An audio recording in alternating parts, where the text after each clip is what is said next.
So let's have a look at the EBS volumes attached to our instance. So if you click on instance and then you go to the storage tab in here, you find that there is a root device and there's a block device on it. As you can see, we get one volume of 8 GB currently attached into our EC2 instance. So what I can do is I can click on this volume and it will take me into the volumes interface of AWS. And we can see that yes, indeed, our volume exists and it's there. It's in use as shown here, and it's attached to an instance right here. So we have a different kind of console here. And to access it, you can just go on the left-hand side and click on volumes. So as we can see now, we have one EBS of 8 GB. And what I can do is I can create a second volume. So let me create a volume.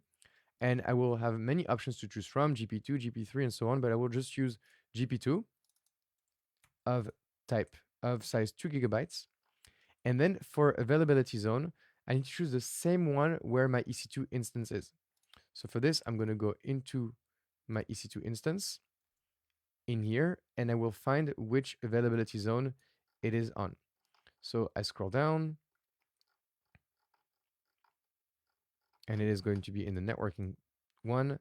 So I scroll down in the networking, and here, availability zone, it says EU West 1B. Therefore, the volume I will create is going to be in EU West 1B because the EBS volumes are bound by a specific AZ.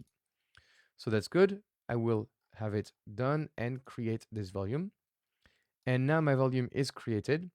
And what I can do is if I can click on it, this one is currently not attached. Okay, so it's being creating. So let me refresh this to see if it's created. Okay, it's available and it's not attached yet. So therefore, because it's available, what I can do is action, and then I can attach the volume, and we need to find an instance. So we have one running right here. And so we're going to attach this volume to my instance, click on attach volume, and voila, our instance now has two EBS volumes attached to it. How do we know? Well, I can refresh this page, go to storage on my EC2 console, scroll down. As you can see now for block devices, I have two block devices. I have the one of 8 GB and the one of 2 GB. To actually use this new block device, it's a bit more complicated and out of scope for this course, but you can go to Format, EBS Volume, Attach EC2, and you should find something like, yes, make an Amazon EBS volume available to use on Linux, and this gives you instructions on how to do it, but again, this is out of scope for this.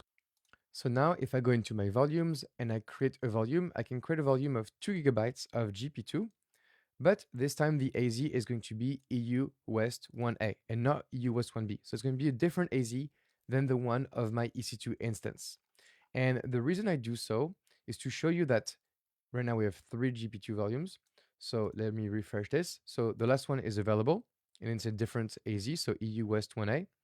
And if I do actions and then attach volume, as you can see, I cannot attach it to my EC2 instance because my EC2 instance is in EU West 1B. And so therefore, we can see that the EBS volumes indeed are bound by a specific availability zone. Lastly, what I can do is that I can take this volume, do action, delete volume, and it's gone. And that really shows you the power of the cloud. I can just request volumes, delete volumes right on the go in the matters of seconds. Okay, so we have our two EBS volumes in here. And what I want to show you now is a cool behavior. So what happens if I terminate my instance? Well, remember, and I will show you again, this one root volume of 8 GB has the delete on termination attribute. So how do we know? Well, if I go into my storage and then go to my block devices into this table right here and scroll all the way right, you see the first one has delete on termination yes, and the second one no.